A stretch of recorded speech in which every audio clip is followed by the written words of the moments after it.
Hello, friends. I'm Teja, and today we're diving into something exciting together.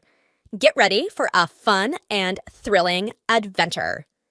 To start, we'll need a few materials: Ziploc bags, water-sharp pencils, towel for cleanup. Now, let's jump into the procedure. Imagine a Ziploc bag filled with water, like a tiny ocean trapped inside. This magical bag is made of something special called polymers.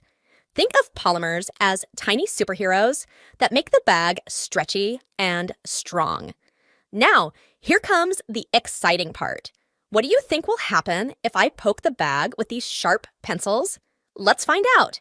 I'm going to poke the bag, and you might expect water to splash everywhere. But hold on to your excitement because something surprising is about to happen. Did you see that? Nothing happened. The water stayed inside the bag, not a single drop spilled. How cool is that? The secret behind this magic is the bag's superpower, polymers.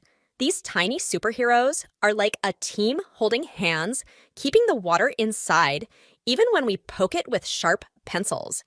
Isn't it amazing to discover the secret power of the Ziploc bag?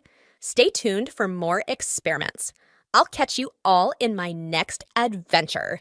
Have a fantastic day, and once again, thank you, friends!